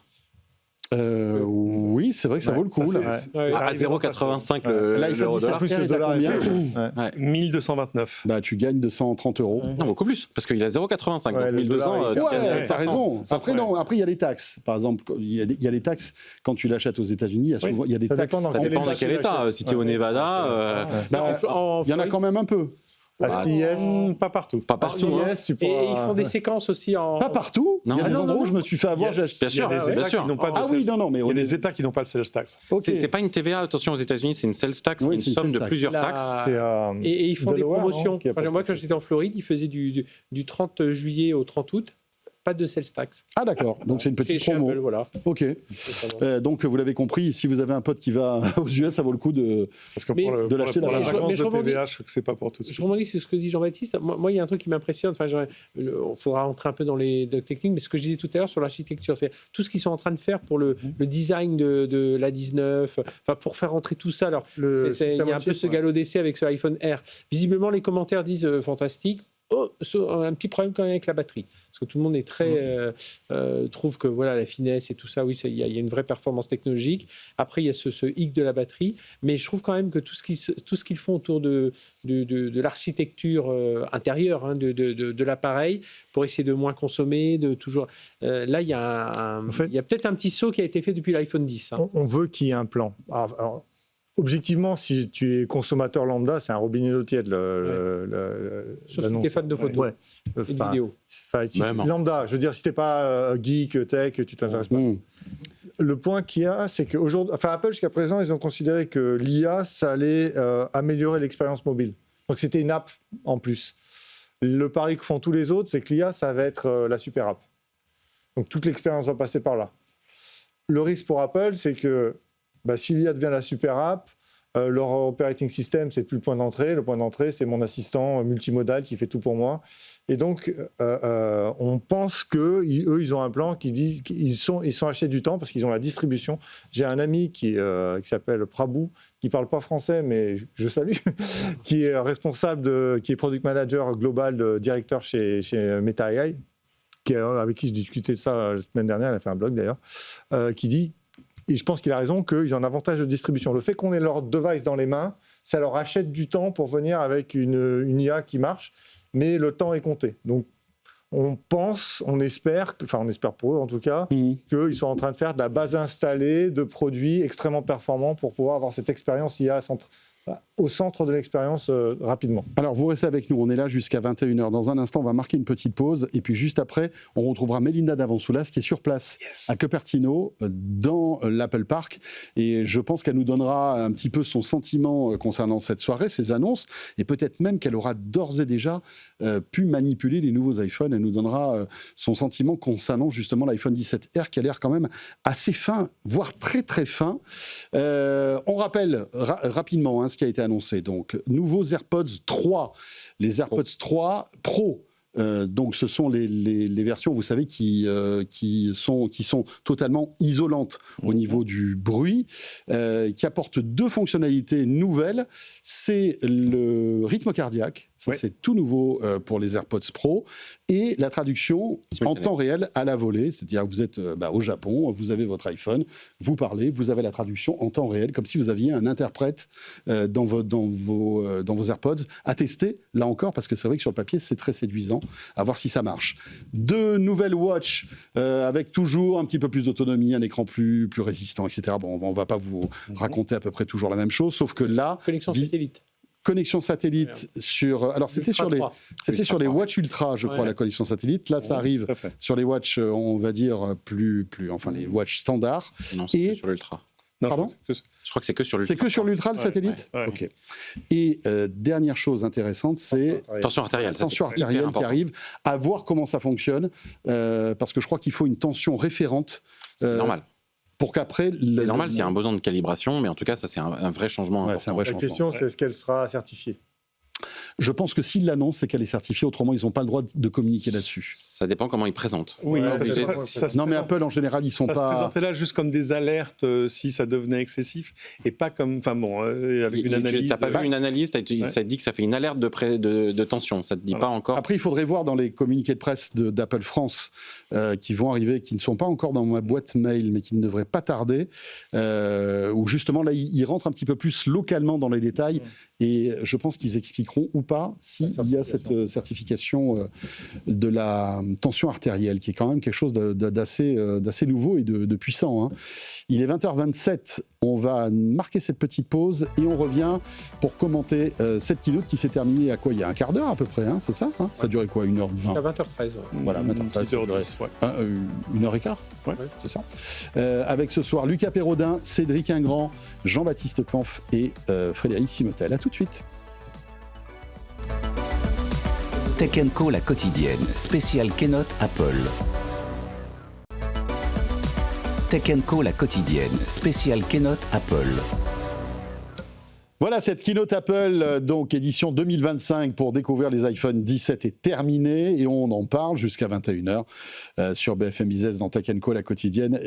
Donc rendez-vous que vous pouvez retrouver donc sur BFM Business en direct ce soir, mais aussi sur la page YouTube. On salue tous ceux qui nous regardent sur YouTube.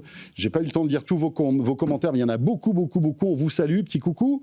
On salue aussi tous ceux qui nous regardent sur la chaîne Tech Co et sur BFM2 aussi, qui est la petite sœur de BFM TV. Voilà. La tech est à l'honneur ce soir sur les chaînes du groupe BFM. Et nous avons la chance d'avoir Mélinda Davansoulas qui est avec nous en duplex depuis eh bien, le temple d'Apple, depuis l'Apple Park à Cupertino. Salut Mélinda. Bonsoir tout le monde, bonsoir Paris. Eh bien voilà, tu as sur ce plateau Lucas Perrodin, Cédric Ingrand, un petit jeune que tu connais pas, Jean-Baptiste Kampf qui est là et Frédéric Simotel. Voilà. Bonsoir messieurs. Salut. Bon alors, ça a été rondement mené, expédié, voilà, ça n'a pas débordé là. Hein. Ah, ça n'a pas traîné, on a connu plus fun aussi comme conférence, on va pas se mentir. Efficace, pas trop pas de surprise parce que tout avait fuité, tout avait absolument fuité. Donc non, c'est une conf honnête. C'est marrant parce qu'on se demandait entre nous qui allait être la star de la conf.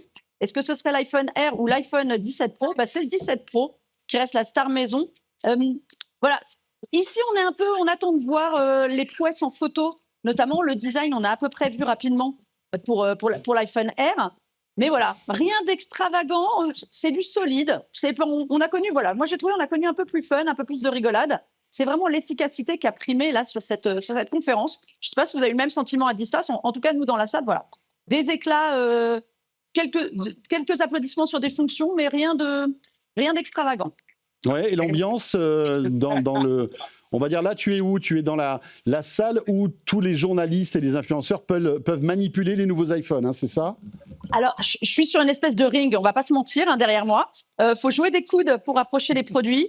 Faut essayer de se faufiler pour avoir 30 secondes le produit en main. Donc, je suis très contente d'être avec vous. Ça me permet d'attendre que les gens s'écharpent entre eux et qu'on ait un peu de place derrière. Oui, voilà, c'est le showroom, c'est là où sont présentés tous les produits. C'est là où Tim Cook va arriver, à mon avis, d'ici quelques minutes, s'il n'est pas déjà là, pour faire un petit tour et prendre lui aussi la température de l'événement. Les gens ont été happés par quelques fonctions, quelques nouveautés. Mais voilà, globalement, ça s'est quand même précipité par habitude sur les produits. L'iPhone Air, évidemment, tout le monde veut voir la finesse. Je viens de le voir rapidement. Oui, il est très, très fin. La finesse dans le smartphone, ça reste un débat cette année avec Samsung et son Galaxy S25 Edge. On a vu qu'on avait deux approches complètement différentes du design. Apple en fait un vrai produit. Voilà, c'est un élément de la gamme. Vous avez noté, il s'appelle pas 17 d'ailleurs. Il s'appelle iPhone Air. Comme on a eu l'iPhone SE avant, c'est-à-dire que c'est des produits sur le côté qui, à mon avis, sont voués à durer longtemps. Alors que Samsung, eux, ils nous ont vanté le fait que les gens réclamaient un produit plus fin et plus léger. Je reste pas persuadée. Je pense que le positionnement prix d'Apple en milieu de gamme, tendance vers le bas, est plus intéressant que chez Samsung en positionnement prix tendance vers le haut, en fait. Mais faut avouer que chez Samsung, il est un petit peu mieux doté que chez Apple au niveau photo, notamment. Mélinda, juste un mot un petit peu sur l'ambiance et sur les personnes qu'on voit derrière toi, cette foule. Quel type de gens sont invités à ce rendez-vous? Il y a des journalistes, des influenceurs? Il y a absolument de tout. Alors, moi, je sais que j'ai un petit jeu tous les ans, c'est de savoir à peu près le profil des gens qui viennent. On est, allez, on va dire, 5-6 habitués à être là à ce rendez-vous de septembre. Oui, les gros médias presse. français ou francophones, Voilà. ouais. Voilà, des grands médias francophones. Il y en a, on est de partout. Enfin, vous voyez le monde. Par exemple, les Chinois sont extrêmement représentés. Cette année, on a 50 médias et influenceurs, beaucoup d'influenceurs chinois. Quand vous imaginez, nous, on est 9 côté France. Hein. C'est pour vous dire à peu près. Enfin, on n'est pas très, très nombreux à côté. Au ratio de la population, c'est Oui. pas mal. Hein, on s'en sort pas C'est trop pas mal, mal, ouais. finalement. Mais tu vois, énormément de créateurs de contenu, beaucoup de presse lifestyle, par exemple. Et ça, quand on a entendu qu'il y avait de la presse lifestyle, on s'est dit, OK, c'est sûr, là, il y aura bien cet iPhone Air qui va être présenté parce que c'est typiquement un produit qu'on peut retrouver chez tout le monde. Voilà, nous, on va vous en parler sur Tech & Co. Toute la presse va en parler. C'est le petit bijou un peu plus grand public. Oui, qui sort un peu du train-train, on va dire, des sorties d'Apple. On est d'accord? Voilà. Puis après, on a des journalistes qu'on voit un peu moins, qui sont des journalistes plus, peut-être un peu plus fitness, voilà, ou lifestyle fitness, ou sport. Et là, on savait qu'il y aurait ces fameuses fonctions sur l'AirPods Pro 3 qui étaient murmurées autour du suivi de santé, du rythme cardiaque, de choses comme ça. Voilà, ça, c'est des fonctions de sport.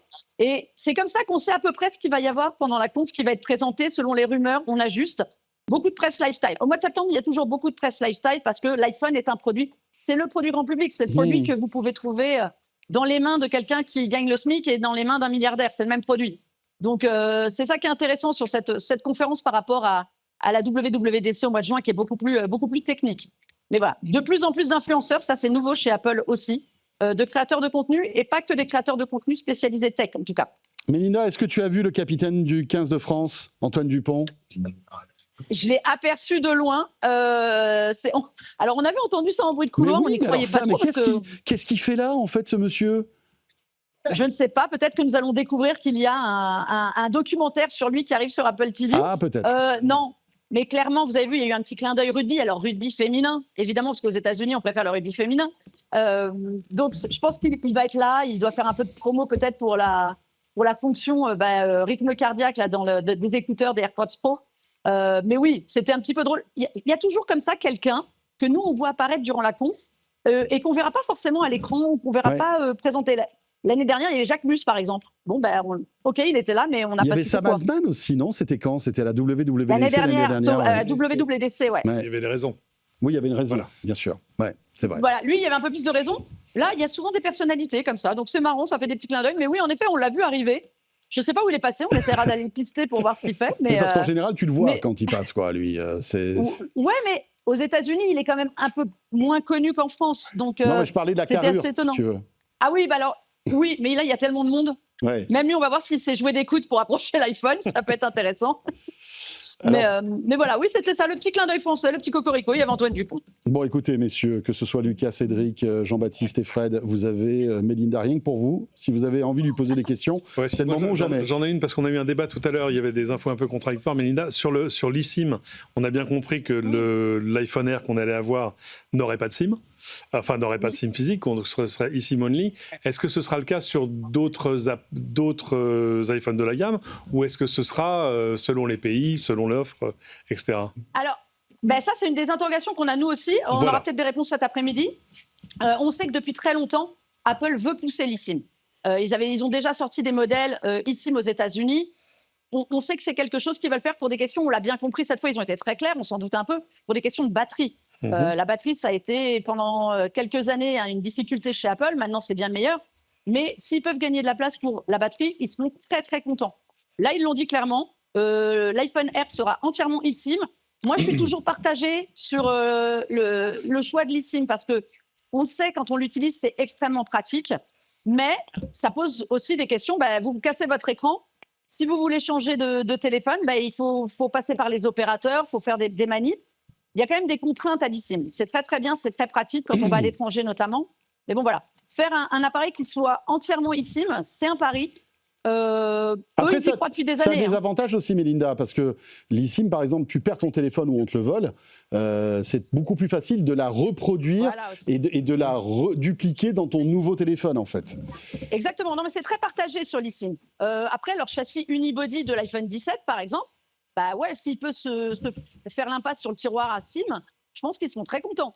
Donc, on va aller pister ça et leur demander En tout cas, il n'y a que l'iPhone Air qui a été, en tout cas, annoncé mondialement avec eSIM seulement, quoi. Et puis de toute façon, je pense que même physiquement, c'est impossible d'avoir une carte SIM physique dans ce téléphone qui est très très fin. C'est pas possible. Tu sais, je crois que le Galaxy S25 Edge, lui, il a encore le tiroir eSIM. Oui, enfin d'ailleurs, je suis sûre. Il a encore le tiroir eSIM. Il est aussi Donc, fin. il est même plus fin. Je crois que c'est que 5. C'est pas que 5.1 Je suis en Edge. train de regarder. On va regarder. Il me semble que en tout cas c'est 5.1 ou quelque chose comme ça. Donc de toute façon, il y a la place pour un tiroir eSIM. C'est juste un choix de design après aussi et de praticité. Moi, j'avais une question, Melinda. Quel a été l'accueil alors de l'iPhone Air, mais surtout, tout d'un coup, ils nous sortent un MagSafe, là, une batterie supplémentaire, parce qu'on voit dans les commentaires de la presse là d'ici que c'est un petit peu ils disent super iPhone Air, voilà le design incroyable, très fin. Mais tout d'un coup, on dit tiens, on va vous rajouter une batterie supplémentaire. Est-ce que tu as senti un petit côté alors juste avant que tu répondes, Melinda, l'épaisseur du Edge Samsung 5,8. Et l'iPhone Air, c'est 5,6. Donc l'iPhone est plus fin de 0,2 mm. Il est plus fin. Voilà, on referme la parenthèse. Tu vois, je voulais vérifier. Merci beaucoup, je voulais vérifier l'épaisseur. Non, mais c'est intéressant de voir si la différence suffit à faire sauter un tiroir eSIM, tu vois, par exemple. Peut-être, en fait. Peut-être que c'est ça, la différence.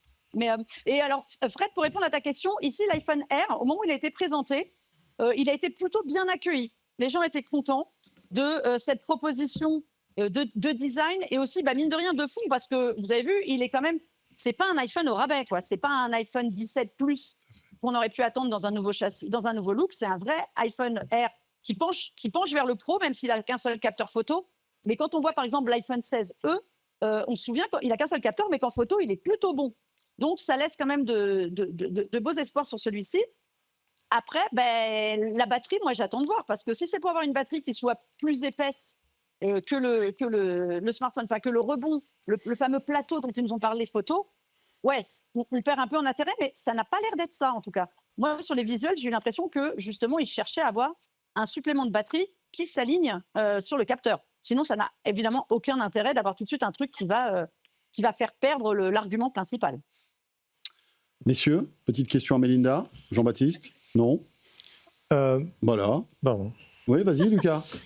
Aucune réaction par rapport à Apple Intelligence, le manque d'annonces, personne n'en parle. Enfin, qu'est-ce qu'ils disent les journalistes internationaux ? Est-ce que c'est une question pour eux ? Alors, c'est marrant parce qu'on s'attendait... Alors, en fait, on était très partagés. On pensait avoir quelques fonctions Apple Intelligence, mais on ne s'attendait pas à ce qui s'étende dessus.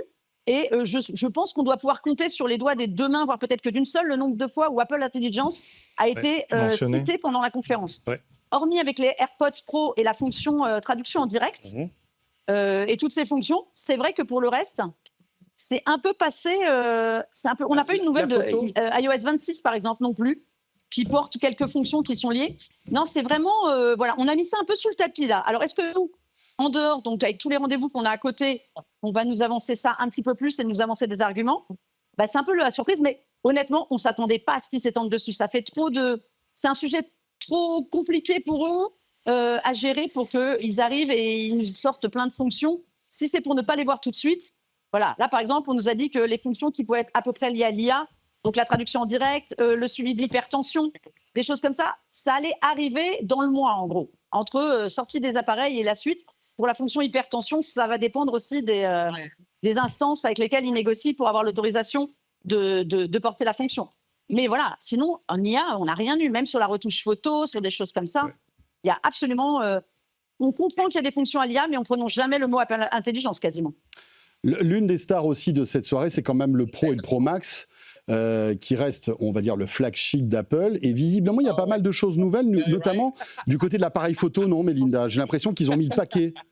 Ah ouais, là, nous, on a hâte de tester la photo, de voir ce que ça donne. Parce qu'un triple capteur photo à 48 mégapixels, souvenez-vous qu'il n'y a pas si longtemps, on avait du 12 seulement chez Apple. C'était pas trop ça. À voir justement cette nouvelle puce aussi à 19 Pro, ce qu'elle vaut. En fonction sur la photo, sur les améliorations photo. En tout cas, ça met le paquet. L'iPhone 17 Pro, il est intéressant par son design. On a abandonné le titane, et ça, on le sait, les problèmes de chauffe du titane qui portaient quand même globalement préjudice à l'ensemble de l'appareil si vous l'utilisiez un petit peu trop pour jouer. Hein. Parfois, il suffisait juste de le faire tourner, de faire un peu trop de vidéos et de choses comme ça. Là, ils reviennent à l'aluminium pour des raisons thermiques, en fait, et notamment pour la photo. En déplaçant ce module photo, ils se laissent de la place et tout. J'attends quand même de voir les fonctions photo. C'est leur gros argument de l'année. C'est pour ça qu'il a eu le droit d'être en fin de conférence. Donc, avoir le design et la photo sur ce nouvel appareil. Voilà, c'est toujours prometteur pendant les conférences. On va le passer au banc d'essai, puis on verra ce que ça donne. Oui, et ça, c'est le premier iPhone qui fait du 8X en optique, d'après ce que j'ai compris. Hein.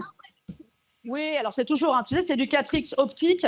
Ah et en oui. fait, on va cropper dans le 48 pour faire du 12 d'accord, donc x 8. Hein. Ok, d'accord. Donc c'est du 4X optique, c'est ça? Ouais, c'est à cheval entre les deux. En fait, on va cropper dans le 48 mégapixels en x8, donc on se retrouve, en fait, on prend du 12 mégapixels pour le faire.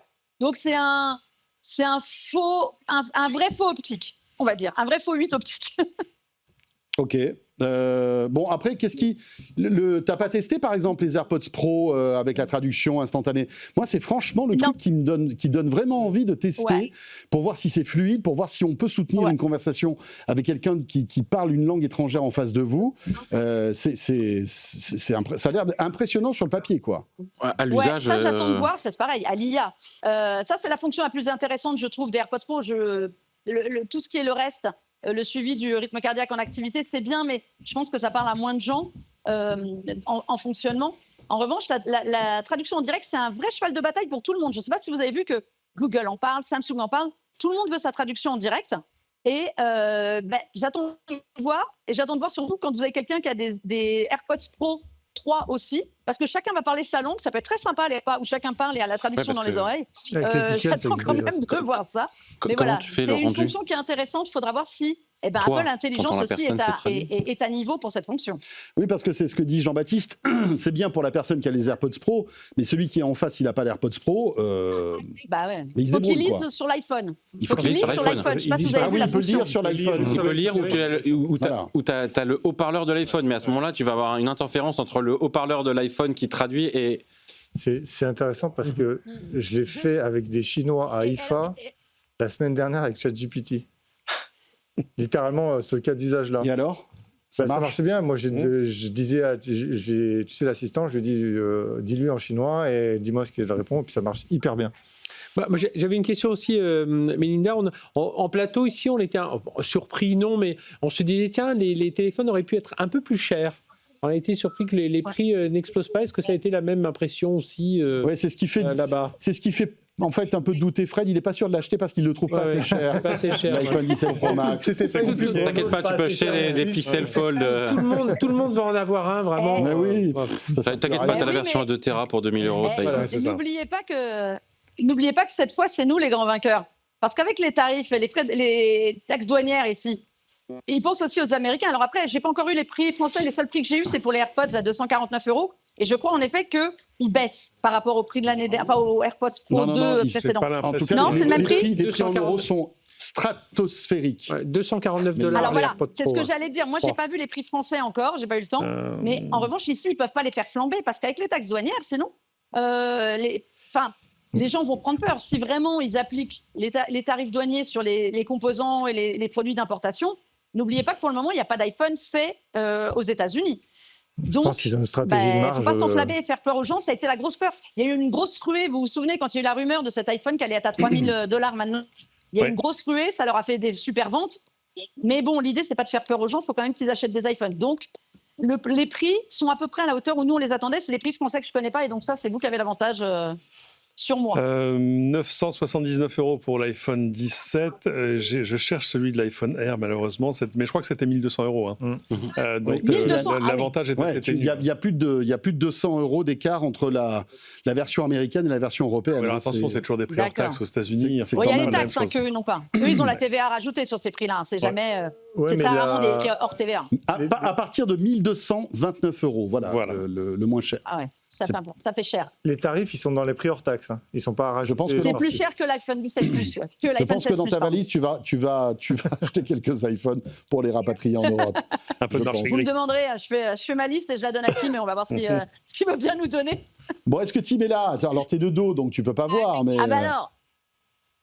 Normalement, si vous voyez une nuée de gens, Ouais. c'est qu'il est là. C'est qu'il est là. Ouais. Au mois de juin, il n'était pas venu nous voir, figurez-vous. Il n'était pas passé nous voir. On a Grèce Josviak qui vient de passer derrière, voilà, pour nous saluer. Voilà, qui est l'un des dirigeants d'Apple. Exactement, voilà. Ce qui serait On intéressant, avait eu en interview au mois de juin pour parler d'Apple Intelligence, justement. Et ben voilà, là, il est venu parler d'autres choses, des iPhones. Ce qui serait intéressant, c'est de savoir, lorsque tu feras ton petit tour avec les différents décideurs, si certains sont fabriqués en Inde. Parce qu'on nous disait qu'en Inde, c'était plutôt les d'autres. Mais est-ce qu'ils ont entamé, même sur des dernières séries, des iPhones dans leurs usines? C'est une bonne question. Hein. Bon. Faudra qu'on leur demande tout ça, mais je suis pas sûre qu'ils s'éternisent sur le sujet. Non. C'est pas le type de sujet qu'Apple aime vraiment aborder. Hein. C'est pour ça qu'on pose la question. Ça, les réglementations européennes, ils n'aiment pas. Tous les conflits géopolitiques, ils n'aiment pas ça. Le successeur de Tim Cook, il n'aime pas. Le successeur de Tim Cook, non, ça, on ne va pas évoquer ça. Le pauvre, il est encore là. Il va faire son show. Il est encore là pour quelques années. Tu penses qu'il est encore là pendant quelques années? Je pense qu'il est encore là peut-être 2-3 ans, et puis ça va passer, ça va commencer à préparer doucement la succession. On parle de John Ternus qu'on a vu là, cette fois présenter l'iPhone Air, donc c'est pas non plus anodin. Il y avait beaucoup de choses, il y avait beaucoup de petits détails intéressants dans cette conférence. Je sais pas si vous avez vu le début, par exemple, de présentation des AirPods Pro, qui rappelait un peu la pub iTunes d'antan. Et de l'iPod, on a une petite musique qui nous a rappelé à nous le lancement alors là je vais faire appel peut-être à Cédric aussi, le lancement du premier iPhone sur la présentation de l'iPhone 17 Pro. Ah ouais? Une petite musique qu'on a déjà entendue. Alors pour tout dire, on a suivi la keynote sans le son, donc je ne peux pas trop t'aider. On l'a suivi surtout avec les sous-titres, malheureusement. Ah bah oui, c'est vrai, suis-je bête. Mais voilà, tu réécouteras et tu me diras. Ouais, avec plaisir. Bon, Mélinda, dernière petite question. Est-ce que tu penses que cet iPhone Air est le galop d'essai d'Apple pour nous sortir l'année prochaine un pliant? Moi, je dirais dans 2 ans, mais je dirais oui. Je pense que la finesse... alors, je vais faire une réponse que j'ai faite aussi pour le Samsung Galaxy S25 Edge. Pour moi, il n'y a pas de marché qui existe d'une véritable volonté des gens d'avoir quelque chose de plus fin et de plus léger. D'ailleurs, on ne sait pas quel est le poids de cet iPhone Air. Ils l'ont pas dit pendant la conf. En revanche, je pense que c'est quelque chose vers lequel on tend pour les smartphones de manière générale, et encore plus quand on voit le marché des pliants. Quand vous regardez le Honor Magic V5, vous regardez le Google Pixel Fold, ou même les Galaxy Z Fold, il y a besoin de finesse. Et si Apple veut vraiment sortir son smartphone pliant, il faut qu'il commence à mettre dans les esprits que la finesse, c'est bien, que ça peut être solide aussi, parce que c'est ça, en fait, le débat. C'est, la question, c'est toujours, est-ce que le pliant, c'est fragile? Oui, c'est un peu fragile. Si on commence à vous dire, regardez, on vous a mis 2 R, vous avez vu comment nos R, ils sont super résistants, on met du Ceramic Shield de tous les côtés, c'est super, vous aurez un peu plus confiance. Et c'est pour ça que je pense qu'il y aura 2 années pour mettre ça dans les têtes des gens, et que l'iPhone des 20 ans, voilà, la surprise 20 ans, ce sera le pliant, mais donc pour moi, plutôt 2027. 2027 pour les 20 ans donc de l'iPhone. Ça fait partie de la célébration des 20 ans, comme ça avait été le cas d'ailleurs pour les 10 ans. Il y avait eu l'iPhone X, enfin 10, qui cassait véritablement en termes de design par rapport au précédent. Donc, je pense que la question, c'est un flip ou un fold. Je pense qu'ils vont faire un flip avant de faire un fold. Ah bon? Moi, je pense que c'est plutôt un fold avant de faire un flip. Pareil. Moi, je laisse en plus sur le fold aussi que l'iPhone. Flip, c'est un consumer. Pour moi, ce sera un iPad mini pliant, en fait. Je les vois plus dans ce. Après, on peut se poser la question, mais ça va coûter combien ce truc? C'est parce que là, non, on se pose pas la question. On se pose pas ces questions. Non, on va pas se poser la question. Mélinda, on a quand même découvert qu'il y a un modèle du Pro Max avec 2 Tera de stockage, dont le prix dépasse celui d'un MacBook Pro. Donc forcément, ça fait un peu. Ça fait un choc au début. Un MacBook Pro bien équipé, pas l'entrée de gamme. 165 grammes l'iPhone Air. Le marché des pliants, il est autour des 2 000 €, honnêtement. Apple, ils arriveront quoi, à 2100, 2002? Voilà, finalement, ils sont dans la gamme de prix actuelle. Bon, Mélinda, merci beaucoup. On va te laisser aller manipuler. Il y a encore beaucoup de monde. Je pense que tu vas être obligé de jouer des coudes pour essayer de toucher tout ça. Et peut-être que tu croiseras Tim. Voilà, on ne sait jamais. On va essayer de voir si Tim il veut venir voir tout le monde et prendre la température de ces nouveautés. Merci beaucoup, Mélinda. Donc depuis Allez, merci à vous et bonne Salut soirée. Melinda. l'Apple Park à Cupertino, c'est là où ça se passe. Et c'est vrai que la rédaction de BFM Business est présente, c'est plutôt cool. Il nous reste 2 minutes, on récapitule rapide. Donc soirée exceptionnelle sur BFM Business avec cette keynote Apple qui a débuté à 19h, qui s'est terminée 1h15 plus tard, où on a découvert donc 2 nouveaux AirPods 3, Cédric, capteur de fréquence cardiaque. Ouais. Traduction à la volée. Grâce à Apple Intelligence, dont ce sera à peu près la seule citation dans toute la keynote, enfin la seule vraie nouvelle fonction qui tourne à Apple Intelligence. Et puis aussi des choses toutes bêtes, par exemple, on ne l'a pas mentionné, c'est que maintenant elles sont IP57, elles résistent à la sueur, ce qui est pas mal quand on dit, voilà, fais du fitness Quand tu fais avec du des sport. AirPods. Ouais, c'est clair. Voilà. Nouvelle Apple Watch, alors pas mal de nouveautés. L'une la plus importante, c'est que là maintenant on se retrouve avec un capteur de tension artérielle, ce que je crois des constructeurs ou coréens ou chinois ont déjà mis en place en fait. Donc Apple n'est pas le premier sur ce nouveau capteur, mais ils y sont maintenant. Ce qui n'est pas très clair, c'est exactement ce que fait ce capteur, puisque ça a l'air d'être powered by AI, donc c'est Apple Intelligence. Est-ce que c'est véritablement un véritable capteur ou est-ce que c'est juste de la détection de surtension? C'est pas très clair, mais en tout cas, c'est un des seuls moments où on a justement parlé de l'utilisation d'Apple Intelligence.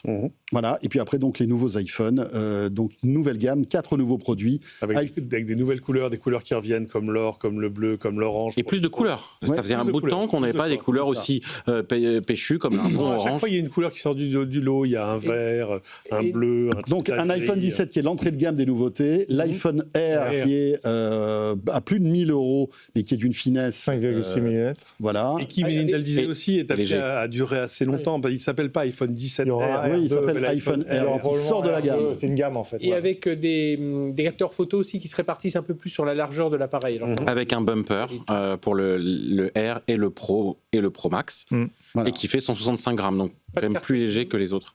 Et sans carte SIM. Voilà, et les prix qui ont l'air d'exploser. Alors, il faudrait peut-être avoir comme référence les prix de l'année dernière, mais j'ai l'impression que ces iPhone crus 2025, en tout cas en Europe, vont coûter plus cher que ceux de l'année dernière. À noter qu'il ne reste dans la gamme que le 16, le 16E, les 17, et puis c'est tout. Voilà, ils enlèvent les 15, les 14, etc., qui sont maintenant en refurbished, comme ils disent. Ouais. Pour terminer, Lucas, le mot de la fin. Sur le prix, c'est la stratégie de marge. C'est probablement les marchés en dehors des US qui vont payer les tarifs. Ouais. Pour lisser au niveau mondial. Ouais, je pense que c'est ce qui est en train de se passer, littéralement. Ben merci beaucoup à tous les 4, top, c'est un chouette moment, voilà, et merci à vous de nous avoir regardé ou écouté sur BFM Business, mais aussi sur la chaîne YouTube de Tech & Co, sur la chaîne Tech & Co, sur les box opérateurs et sur BFM2, on a passé un très bon moment avec vous, il est 21h, voilà, on pensait que ça allait durer plus longtemps que ça, mais non, finalement, on est dans les clous, merci de nous avoir suivis, on sera de retour demain, bien évidemment, merci à Cédric Ingrand, Lucas Perrodin, Jean-Baptiste Kampf et Frédéric Simotel, bien évidemment. À demain, très belle soirée. Tech & Co, la quotidienne, spéciale Keynote Apple.